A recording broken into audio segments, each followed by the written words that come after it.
Hello and welcome back to the Renewable Energy Technology course. I am Miro and this is a continuation on the first lecture of biofuels. We still talk about simple biofuels via natural biochemical processes, and now we will focus on ethanol, the typical ethanol alcohol fuel via fermentation. The fermentation process is actually a very naturally occurring process which is initiated by microorganisms very similar to the common bread yeast cultures. You can use bread yeast as a fermenting initiator. Simple sugars, such as the ones found in fruits or in sugar beet or sugar cane, saccharose and glucose, fructose, they can easily be treated or fermented via fermentation. The fermentation is actually a kind of an anaerobic reaction of organic molecules or bi-organic molecules with something that exchanges electrons, but not with oxygen, however with those organic molecules. As a result, a certain amount of CO2 is being produced, yes, but also as a waste product, ethanol is being produced. The same microorganisms can also operate in aerobic conditions or in presence of air or oxygen. But then they wouldn't be producing any ethanol. Then it would be the typical rotting process, a typical oxygen oxidation, if you allow me to say so.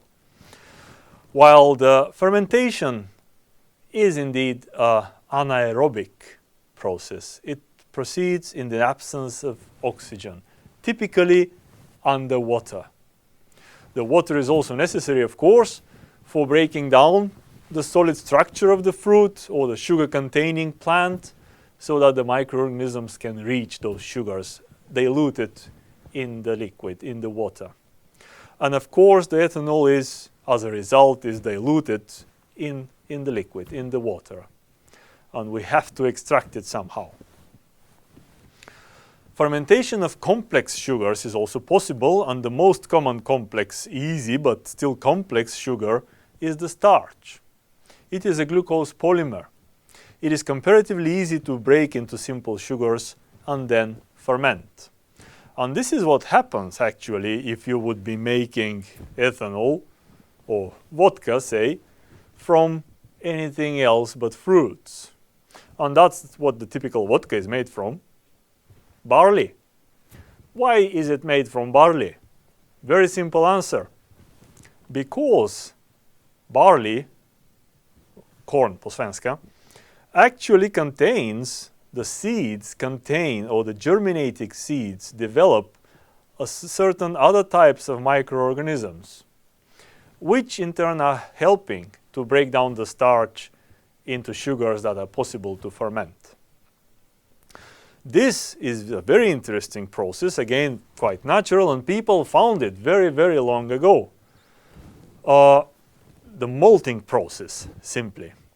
So the malting process, conversion of barley into something that can ferment, then producing beer, and then distilling the beer into something else. Either drinking the beer directly, well, yeah, you can make beer also from honey. The old Vikings were doing that. Or distilling further the beer. This process came a little later. People didn't learn to do that in the old ages because now distillation is a thermochemical process. You have to heat up the thing and you have to treat it somehow. You have to contain it in a pressurized vessel and so on and so on.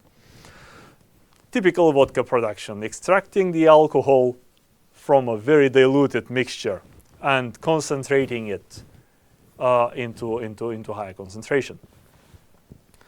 Now, this is how the typical whiskey still would look like. Now, I'm not encouraging you to drink. Think about technicians, or think put yourself in the shoes of a technologist here. It is not good to drink ethanol. Why?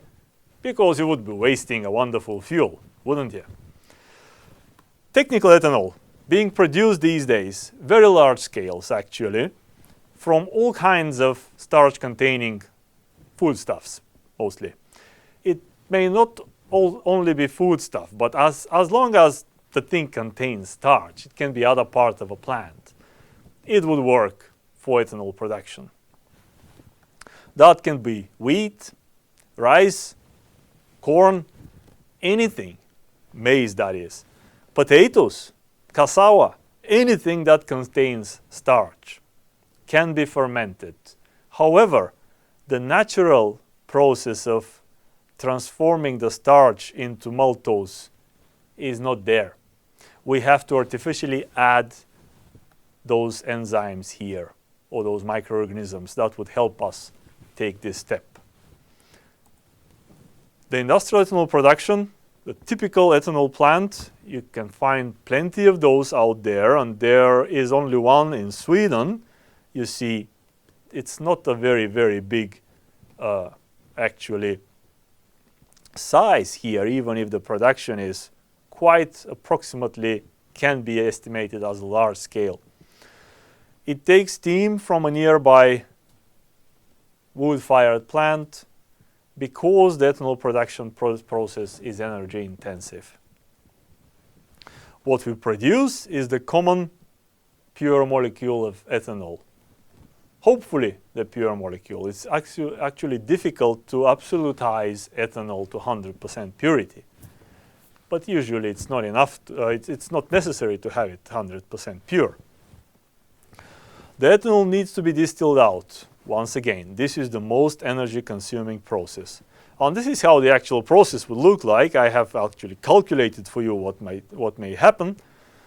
Starting from a certain amount of wheat, milling it, malting it, adding the enzymes to produce the simple sugars, adding the yeast to perform the fermentation process, which actually exhausts a certain amount of carbon dioxide. So this is a mass and energy that we're losing from the process. It produces certain residue. Most of it can be used as fodder for animals, or can be burned, or can be digested as biogas, anything else. The product needs to be distilled. A lot of energy is actually invested here. It needs to be absolutized, which is a seemingly not that complicated process. And in the end, ending up as 1 liter of ethanol, this brings us to an efficiency of approximately 30%. Not that bad, but far from the 100% efficiency, definitely. And definitely not 100% CO2 neutral.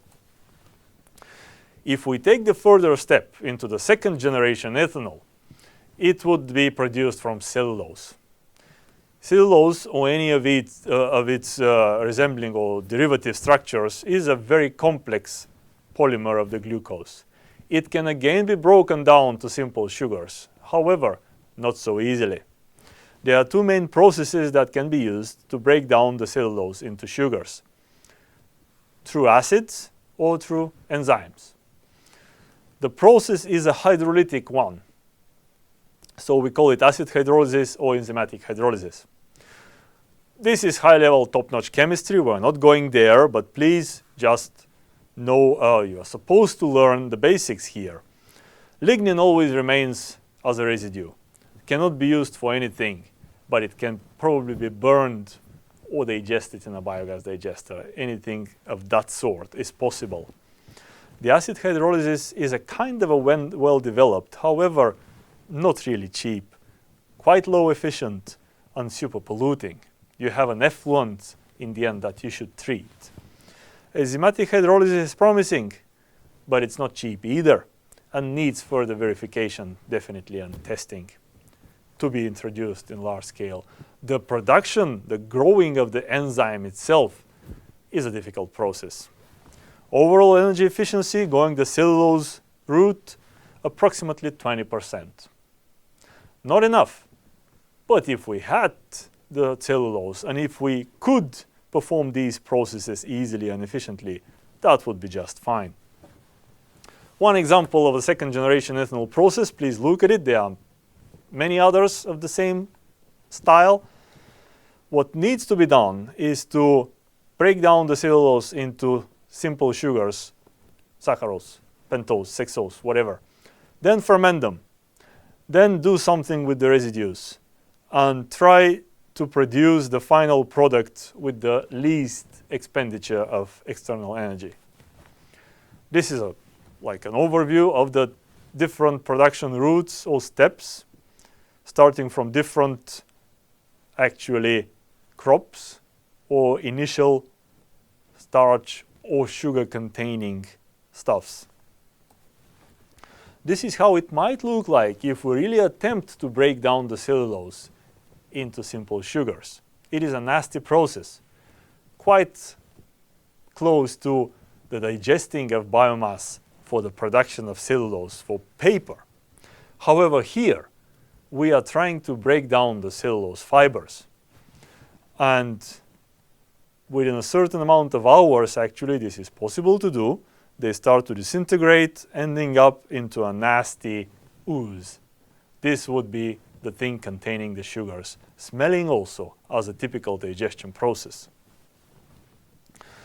Being a fuel, or being used as fuel, ethanol is a perfect replacement of the gasoline. It can also be used, as a matter of fact, in diesel engines. And there are both gasoline engines in buses in Stockholm or small vehicles, and diesel engines in city buses, in the public transport buses, using ethanol. It is not such a straightforward process to use ethanol in diesels, but it's possible. We don't have time to get there. Of course, in gas turbines or any other kind of combustors, or in your water heater at home, you could be using ethanol too. There are certain challenges replacing gasoline with ethanol.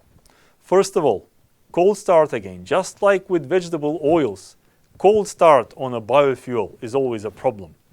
With the ethanol, the issue is that it does not readily evaporate at common temperatures. It actually evaporates at approximately 60-70 something degrees Celsius. So you can't really start a cold engine, especially not at minus degrees temperatures. You would need to preheat the fuel and hopefully also preheat the engine to solve that. Or mix the fuel or the ethanol with a certain amount of gasoline. Ethanols or alcohols in general can be aggressive to natural rubber and corrosive to certain alloys. They can also, they are very good solvents, of course, all kinds of alcohols, especially the simple ones. So some kind of residues in your fuel system, silt or anything, impurities in the typical fossil fuel, if you change immediately to ethanol fuel, it will dilute those things and wash them towards the engine, plugging injectors, destroying seals, and all these things. Energy per mass and per volume is lower than fossil fuels, much lower than the vegetable oils. Ethanol generally has, we don't need to look at those figures, you can find them out there, you supposedly know them already, approximately half the heating value of gasoline. The combustion characteristics otherwise, and the typical parameters, they will be pretty much the same. The vicious pollutants, apart from the CO2 neutrality, whether 100% or less of the ethanol fuel, all other kinds of pollutants would be pretty much the same. But if treated nicely and if combusted properly, ethanol would produce less pollutants in general, thanks to the fact that it has only a few carbon molecules, a lot of hydrogen molecules around, and this tricky one oxygen molecule, atom in the molecule, which actually helps to easily, first of all, do not produce soot, that would be carbon chains during the combustion process, produce less nitrogen oxides, definitely does not contain sulfur, so there wouldn't be any sulfur oxides, and so on and so on. But cold combustion may produce even worse pollutants with ethanol than with fossil fuels. For example, aldehydes. But this is a different story. The ethanol fuel market. Brazil is the best example. Already from the 1970s, after the first oil crisis, the Brazilian government decided that there is land enough, there is a potential enough in Brazil to produce locally ethanol from sugarcane, definitely. This was done, and it's still being done now. In the old days, 4 million cars, first generation ethanol cars, were being driven around the Brazilian roads. Even today, you can drive on anything from 100% down to 20 or 10% ethanol in common fuel. Thousands, hundreds of thousands of jobs were created, and that count continues to rise today. The ethanol production in Brazil is a massive industry. And indeed, Brazil supplies most of the, for example, Swedish ethanol market. If you go out and fill in your tank with E85, it would definitely be Brazilian ethanol there. In Europe and the US, for the common use, the E85, E10 and E20 fuels have been defined. And this is a quick summary of those typical fuel blends, ethanol blended with gasoline, for two main reasons. First of all, the cold start, and second, for easy standardization. From E5 all the way to E100, pure ethanol, most commonly as E85, 85% ethanol, the rest gasoline, or E10 to E15 in US and some other areas. This is a quick overview of the statistics. You can find those on your own on the internet or in good reports. Ethanol is being produced in large quantities, mostly in South America, primarily Brazil, the US, and quite a lot in Europe now. China and Canada are coming online. The biggest potential is Australia, Central America, and Africa, definitely. Eastern Europe maybe too. In the US, there are 211 ethanol producing plants as of 2012. There is quite a bit of a stagnation. Another slight drawback for the US production of ethanol is that, first of all, it's mostly produced from maize, from a food crop. It uses quite a bit of a fossil fuel, natural gas, in the production process. It is far from CO2 neutral. Also, the productivity of the land, of the crop input for the ethanol production is lower than the sugarcane production per unit land in Brazil. There are interesting figures and lots of reports which are focusing on defining and estimating, calculating the CO2 neutrality of ethanol. Find those, read them. We don't have time for them now. Ethanol production in the EU, primarily France and most of all Germany, and a little bit in the UK. This is the global statistics. It was growing exponentially from the year 2000 towards the financial crisis of 2008, 2009. It is stagnating after that. We don't even need to look at the statistics. In the recent years, it is not much of an increase anymore, not much of an annual growth anymore. But actually, it's quite a bit of a production of ethanol for fuel purposes. This indeed includes here ethanol production for any other technical purpose.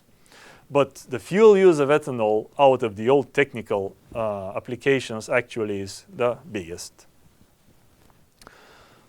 Fermentation process occurs naturally and converts simple sugars into ethanol. Complex sugars, simple complex sugars like starch, can also be fermented by first breaking them down into simple sugars.